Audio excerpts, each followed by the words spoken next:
It's the week ending Saturday the 10th of April, and this is The Week Unwrapped. In the past 7 days, we've seen confirmation the AstraZeneca vaccine can cause unusual blood clots in very rare cases, loyalist demonstrations in Northern Ireland turning violent, and 493 new billionaires added to the Forbes World's Wealthiest. But we're here to bring you some stories that passed under the radar this week. Big news not making headlines right now, but with repercussions for all our lives. I'm Olly Mann, and let's unwrap the week. And joining me today from the week's digital team is Sorcha Bradley and the boss man, Holden Frith, and freelance writer Abdulwahab Tahhan. Holden, you're starting the show. What do you think this week should be remembered for? It was a red letter day for the Greens of Greenland. Kvenefjeld will make the world greener and provide hundreds of jobs and billions in taxes. The melting ice in Greenland is an iconic visible sign of global climate change. A vital part of the global solution is also found in Greenland. Electric vehicles and wind turbines can reduce climate change. However, they rely on so-called rare earth metals. Kvenefjeld contains the world's largest deposit of rare earth metals. The resources will boost Greenland's economy. Well, I don't know about you guys, but I am ready to invest. Holden, why have you brought this promotional video from Greenland Minerals to my attention? Well, it turns out you may not be able to invest after all. What? By the standards of Greenland, which is not a place known for geopolitical drama, this has been quite an eventful week. There was a snap general election on Tuesday after the last government collapsed in disagreement about the mining project we've just been hearing about. The main party in the governing coalition, which has been in power for most of the past 40 years, is a strong supporter of the Kvenefjeld mine, but it lost support of its partners who had misgivings. And then this week's election turned out to be really a referendum on whether that mine should go ahead. The government lost that, and it was won instead by Inuit Ataqatigiit, a pro-environmental opposition party, which says it's now going to cancel permission for that mining project. Okay, so we're learning how to pronounce all the different political parties of Greenland, but what's the significance of this? I mean, what were they rowing about? Why were they so animated by this particular issue of one mine? There's sort of two layers to this. One is why it was so contentious in Greenland, and the other is why anyone outside Greenland, which is after all a territory with a population of 56,000 people and fewer voters than some parish council elections in England, but it could well have real consequences for all of us. The mine is mostly concerned with this group of elements called rare earth minerals. These are crucial to a range of high-tech applications, but particularly to batteries which are now in really high demand because of the rise of electric cars. And the vast majority of the economically viable reserves of these minerals are found in China. Something like 80 to 95% of them are produced there, according to various estimates. This mine, had it gone ahead, would have become the world's second largest source of rare earth minerals, and so Western governments in particular and Western companies were really keen to have this alternative source, and a source, they say, which would have come with much higher standards of environmental protections and labour rights for the people working there. And really keen, presumably, Sorcha, to chuck lots of money at Greenland to make that happen. So this must have been, I'm just putting myself in the position of someone voting in what is effectively a referendum, this general election. It must have been a really difficult decision, actually, for Greenlanders. You know, you are voting heads rather than hearts, aren't you? Wallets rather than emotions. Well, in Greenland, I think polling did show that they're not against rare earth mining in principle. I think that's something that they've indicated that, you know, Greenlanders could support. But it was in particular with this mine, they were very worried about kind of the risk of uranium dust and other kind of nasties to the environment. Also, the success of the mine could have really bolstered Greenland's chances of independence, which is something they are interested in general, but they're not quite there yet. So if this mine had opened, maybe that would have got them less economically dependent on Denmark and could have, you know, one step closer to independence. It's also difficult, Abdul, environmentally, isn't it? Like, how do you balance the environmental impact that mining has on the planet versus our desire to be more sustainable? It's really a very difficult position to put in, especially for the voters, because the population is only like 50,000 people, and this mine would bring a lot of jobs for local people, hundreds and hundreds of jobs. So what is it that you would like to get? Would you like to get a job out of this? And the government did not really oppose drilling, because they allowed drilling for research. They just didn't allow dirty drilling. But what does that mean? It means then China still controls the market for having people to go through Chinese companies in order to buy these products. So this was an opportunity for a lot of people in the West to kind of, fight back, but they didn't really. So is that sustainable or not? I'm not really sure if this is going to be sustainable, or maybe the next general election, people change their mind and think, okay, this is an opportunity for us to be independent, because Greenland still depends on Copenhagen for a lot of its economy and a lot of its decisions. And these minerals that would have been mined, Holden, it complicates the environmental equation even further, doesn't it? Because they are used to equip the world with gadgets and trinkets that might help us reduce our reliance on carbon and fossil fuels, but unearthing them is itself not environmentally friendly. Yeah, and the really big sort of tipping point here is electric cars, and the growth of electric cars has been driven in large part by a very, very rapid fall in price of the lithium-ion batteries that they depend on. It's a sort of precipitous fall by something like 90% over the past 2 decades. But the fear is that we are gradually running out of cheap supplies of a lot of the elements that go into those, and that by the mid-2020s, if demand continues at current projections, then we're likely to reach the point where prices start rising unless you could start to significantly increase the supply. And because these mines are big projects, there's a long lead-in time. It takes a while to get approval and then a while to get them up and running. These are the sorts of decisions that have to be made now if we are going to maintain the growth of electric cars and maintain the reduction in carbon emissions that we have been seeing over the past 10 years or so. Yeah, I mean, it seems the mine only came up for exploration in the first place because the polar ice caps are melting. I don't quite know how to feel about that. There's a huge layer of ironies here, and the fact that it all hinges on this territory of Greenland, which is particularly sensitive to climate change because it's effectively at the point where ice meets water, and so there are really visible signs of warming, which should make people more sensitive to any potential gains that you could make. But what it also does, it makes people sensitive to the changing environment around them. And so they naturally don't want this sort of big intrusion of a very heavy engineering process, which will inevitably cause disruption, will cause local damage to what is a pristine environment. And Sorcha, you mentioned perhaps Greenlanders' desire to be more independent from Denmark. Where is that conversation at the moment? Yeah, well, Greenland is interested in full independence. At the moment, it is economically dependent on Denmark, but as part of the 2009 self-rule law, it can declare independence if it wants to. And this is actually something that Denmark supports. It's not kind of an EU-UK situation. There's a lot of support for it. And, polling has showed there is a clear majority for wanting full independence, but that doesn't mean they want it right now. It's kind of something that is still being considered in the middle distance. And there is also opposition to it if it meant a fall in living standards, which, unless they can kind of economically support themselves, that's obviously a possibility. And in rare earth minerals, Abdul, are China laughing now? Well, they have projects in every country, pretty much in every country. They kind of owns Africa now. They have projects there and constructions everywhere in Africa. I remember when I landed in Ethiopia, and at the airport there were signs in English, Arabic, and Chinese. There were many hotels only with Chinese names on them, not even English. They buy properties pretty much in a lot of places, in a lot of countries.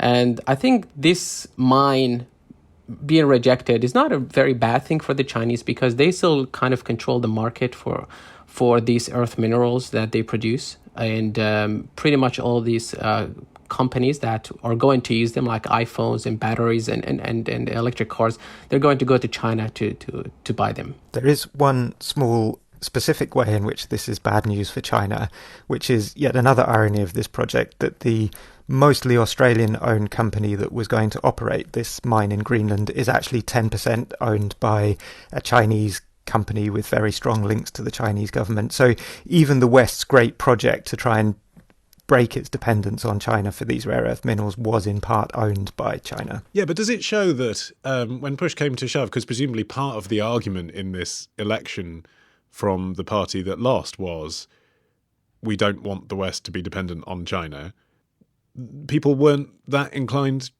to vote against China. They weren't as worried about China owning things as they might have been. Well, there are, if you look at the dependence on China, a lot of I'm not sure about countries how they look at it, but if you look at businesses, any business pretty much that talked against the Uyghurs' cotton has been boycotted in mainland China and lost a lot of businesses, including Nike, H&M, and a lot of brands.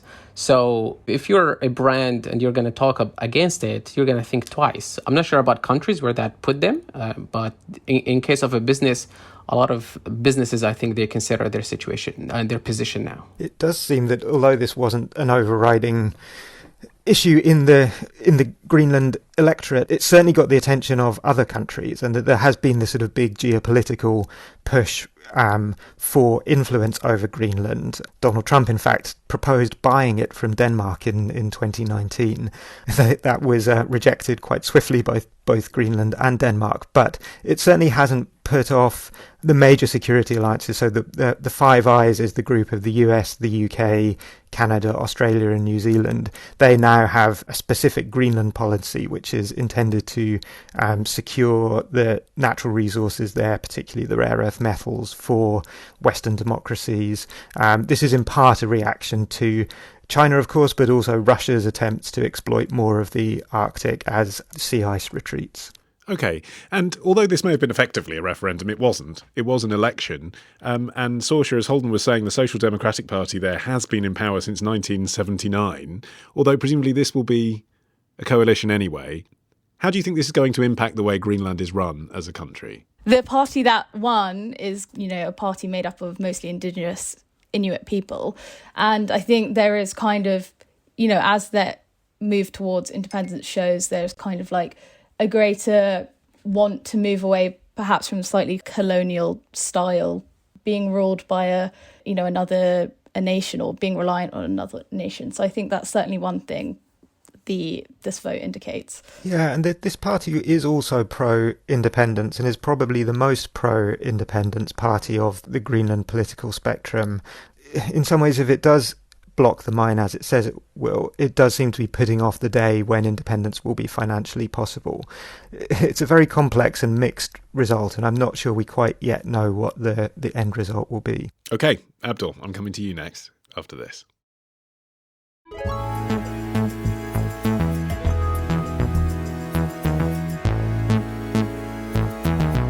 Okay, Abdul, your turn. What do you think this week should be remembered for? Jordan aired its dirty laundry.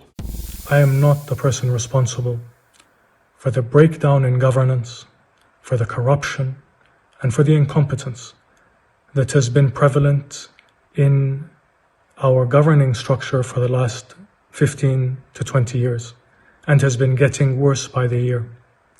I am not responsible for the lack of faith that people have in their institutions. They are responsible. Jordan's former Crown Prince Hamza under house arrest in a video clip shared by The Guardian earlier this week. Abdul, what's the story? So on the 3rd of April, the intelligence and the army moved to arrest a number of high-profile people, including the king's own half-brother, Prince Hamza, in which they accused him of forming a coup against the Jordanian royal members, against his own brother. He was put into house arrest, and he was asked not to give any media press or any conference, but he defined that, and he went into a live video broadcast telling everyone who watched that he's not responsible for the coup. He did not intend to do anything.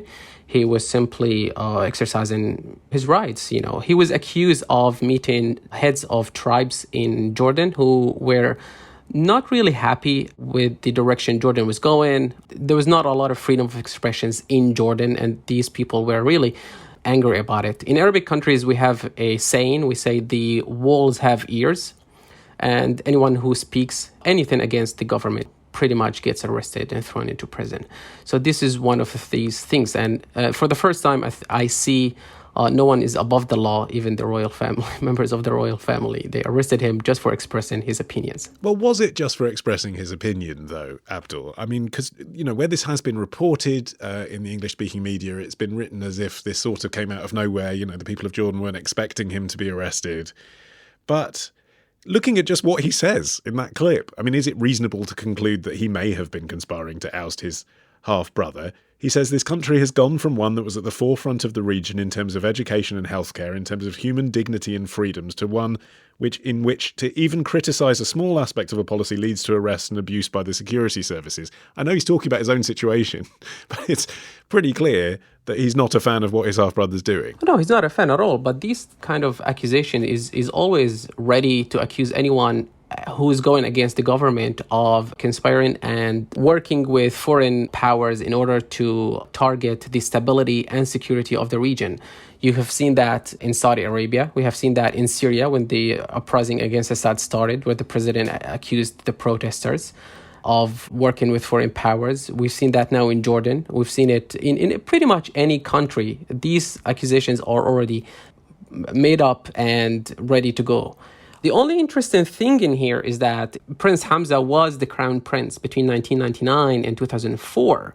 And then King Abdullah, his father, decided to make the current king the crown prince. And then he died. And now the king is the king. What does this say, do you think, Sorcha, about the stability and security of Jordan as a country? Well, Jordan has been a kind of a relatively stable country in the area. It's had a pretty stable monarchy. It signed a peace treaty with Israel in 1994. And so it is looked upon as a relatively stable region.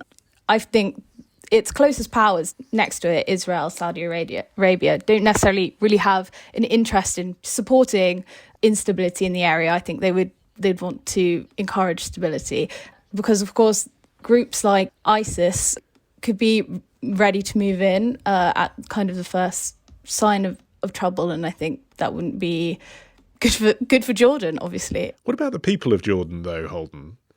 I mean, do we get a sense that they're particularly bothered which royal brother is on the throne? It does seem that this is a story that has caught public imagination in Jordan, in part because there has been, by my understanding, growing unhappiness with the direction of government, the sort of relative freedom that Jordanians had in terms of freedom of speech, free press, has been eroded somewhat in recent years. The economy hasn't been going well, which is partly down to COVID, partly down to a fall in the oil price, which means that Jordanians who are working elsewhere at oil fields in the Middle East aren't sending as much money back into the country. And then you have the sort of soap opera element of a family divided. There's also, Jordan, I think, is also divided between people known as East Bankers, who are the people who sort of lived in the territory that's now Jordan for generations, centuries, in fact. And they see themselves in some ways as distinct from Palestinian Jordanians who have come over the border as refugees into the country since 1948. And that even plays into this particular story because Hamza is very closely associated with the East Bankers. And the allegation that the king and his court have made against him is that he was effectively trying to conspire with unnamed foreign powers, presumed to be either Israel or the UAE or Saudi Arabia, to resurrect a Trump-era deal known as the deal of the century, which would have granted Israel a lot more sovereignty over the West Bank and effectively left Jordan to deal with the Palestinians and perhaps to permanently house them. Yeah, I mean, to what extent do you think, Abdul, this is really about interventions from the US and I guess countries like the UK rather than Jordan's own internal politics? Oh, it was never about intervention from the United States or the UK, in my experience as a Syrian guy, because again, I've seen this before happening in a lot of different countries, accusing people of working with foreign agendas. We had the one of our politicians in Syria who committed suicide with 3 bullets in his head. And people were saying that he was conspiring with the United States, with Israel, with the United Kingdom. It was never about that. I think it's, again, it's just an internal affair between the brothers. He didn't like it. A lot of people, they were in the protest recently, and there has been a couple of protests in Jordan, and people were chanting the name of Prince Hamza, and he's popular. And I just want to say that King Abdullah II, who is the current king of Jordan, doesn't even speak good Arabic. When he became king, he didn't even speak Arabic very well at all. He speaks perfect English. But he's a king of an Arabic country and doesn't really speak and understand Arabic. So there's this. What do you make of the analysis, Abdul, that what Sorcha just put, actually, which, I've heard in the Western media, which is sort of if something wasn't done about this potential coup, then you could end up with Jordan being a bit like Libya or a bit like Syria. Is that true? I've seen this in a lot of places, and no, I don't think that's true, because what happened in Libya and Syria is completely different. What happened in Syria and Libya was a bottom up.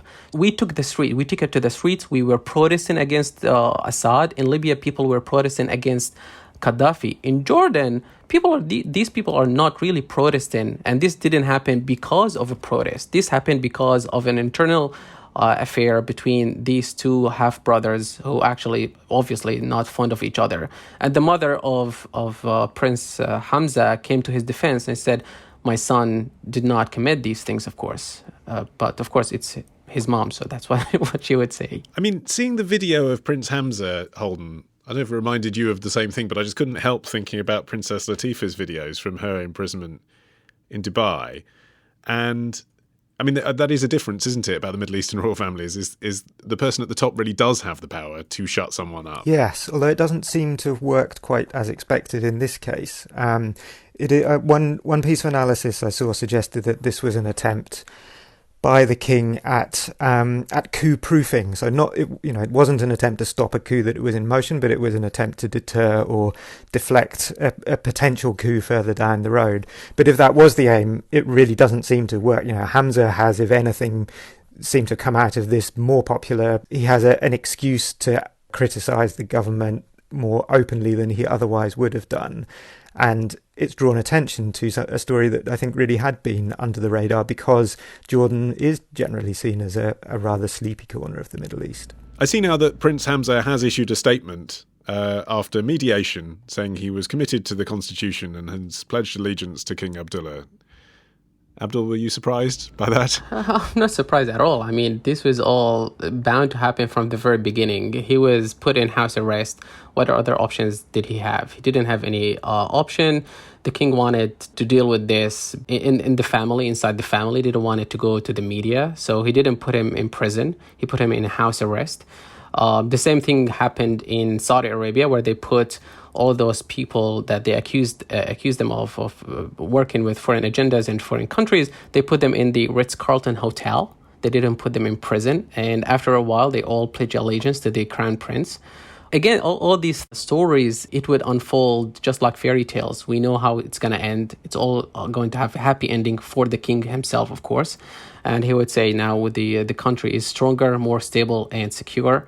But the people know the truth, but are they able to say anything about it? I don't think so. Yeah, but that's a crucial difference, isn't it, Sorcha? The people now know the truth. The people now know there is a rift there. The people now know what he really thinks, despite the fact that he's coming out and supporting the king. So that is a difference, isn't it, for all Jordanians moving forward? Exactly. The public know that there's a rift, and the prince has also been able to kind of directly communicate with the public through social media, and could possibly continue to do so. I mean, often royal families either can't communicate with the media in very limited ways. I'm thinking about us in the UK, through very kind of calculated press statements or controlled interviews. Whereas this is an example of a royal family member who is able to speak to kind of the public directly and actually, let them know what he really thinks and where his politics lie, which is incredibly different from what we have here. Now he's declared his hand, though, Abdul. Will things work out well for him, do you think? I think things will be okay until he travels to the United States and meets with Oprah and give his interview and his account to this story. And I'm so much looking forward into this. Okay, Sorcha, you're up next after this.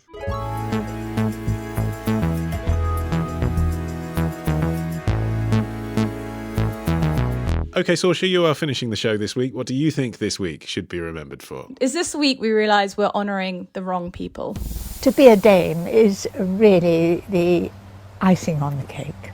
When I was first told that I was going to be a dame, you don't really believe it, and then it's so exciting and you feel very proud. It's such a huge honour. Mary Berry speaking to BBC News last year about being made a dame. Sorcha, I hope there's no controversy about that. I don't think my heart could take it. What is the story? No, absolutely not. But an investigation from the Times has found that an increasing number of honours recipients, so that is people who've been given knighthoods, damehoods, OBEs, etc., have had their awards stripped from them. So last year, 9 people had their honours revoked, but over the previous decade, 70 people have had their honours cancelled and annulled. That's what Buckingham Palace says. And that's more than 3 times as many as in any previous decade since the Second World War. So there's a big uptick in people kind of getting their honours taken away. Why? What were the reasons behind the removals of honours? Well, this is the problem. So we don't really know in every single case, and this is kind of where an argument's emerged from. Critics have called the process by which honours are removed, secretive, and one that values dignity over transparency. That's what they said. So essentially, if you've done something wrong, a committee meets up, basically made up of high-ranking civil servants and a couple of independent people. They decide if you should have your honour removed or not. But the problem is they don't explain exactly the reasons why individuals have had their honours removed. What reason do they give for that? Because they do explain, don't they, when you get an honour, why you're getting an honour. You get an honour for services to show business and charity, or whatever it is. But they don't then say you're having your honour removed because you went to prison for fraud. Well, exactly. They say it's they don't reveal the reasons so that they can, in these committee sessions, that they can talk about it freely and frankly. And if they were revealing the reasons, then that would prevent them from talking about it in the way that they wanted to, really. That's their reason. You do wonder how long that can hold water, Abdul. There's already pressure, isn't there, on people saying that the honours system isn't transparent enough.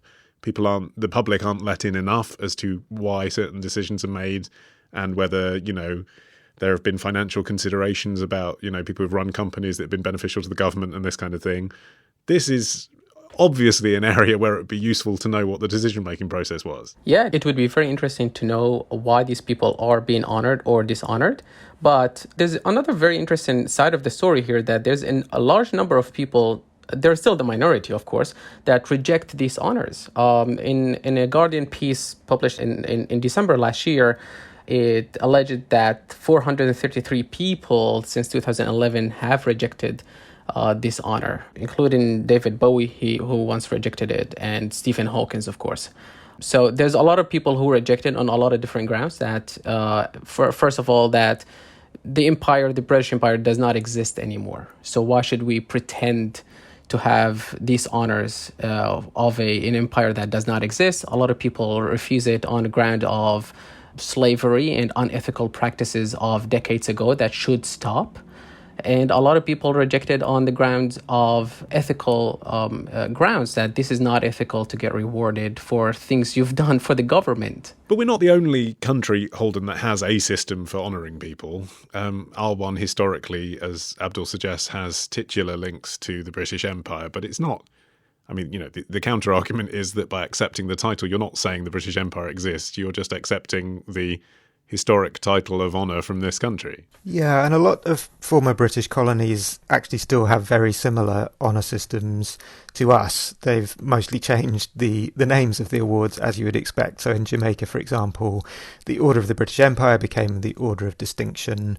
There's similar sort of changes throughout various different countries, but they have mostly retained some similar sense of the state being able to put a label on the people it admires. And I think that does seem to be, in whatever sort of political situation you have, whatever sort of constitution, France with its liberté, égalité, fraternité still has one of the most complicated award systems in the world, with sort of multiple layers of presidential and local and regional honours. Kylie Minogue, in fact, is a Knight of the Order of the Arts and Letters in France, a Chevalier de l'Ordre des Arts et Lettres, which is, I'm sure, is one of her proudest accomplishments. I think we all know that we're going to have Dame Kylie Minogue by the end of the decade in this country. So I don't know what you're being so sniffy about. One of the few places, actually, which goes against this example is Ireland. They have no formal honour system at all. And that does seem to come out directly from their experience of British rule and the way they broke with it through war. And so when they were establishing their constitution, they were particularly keen to avoid the state being able to reward anyone, particularly with peerages, because I think the feeling had been that the British government had used peerages to buy support for the Act of Union in 1800, which sort of yoked together Britain and Ireland.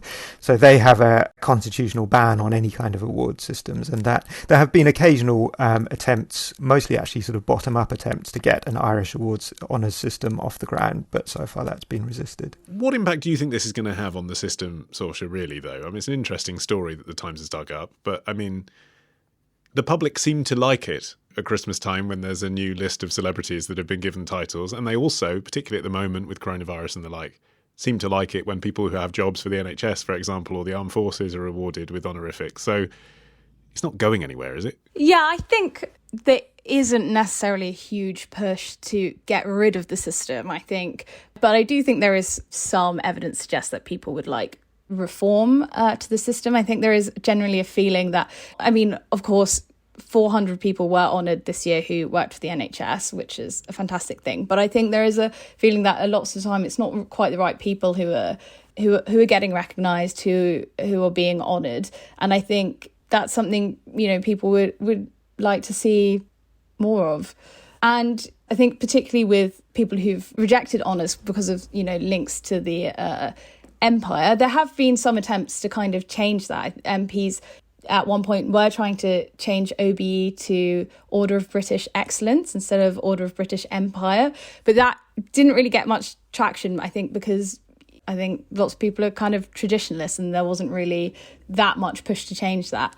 And also there is another argument to say that some honours actually have nothing to do with empire because they go back so far. Our kind of highest honours go back to the medieval period. So if you're made Most Noble Order of the Garter, I don't think that's going to happen to me. that goes back to 1348.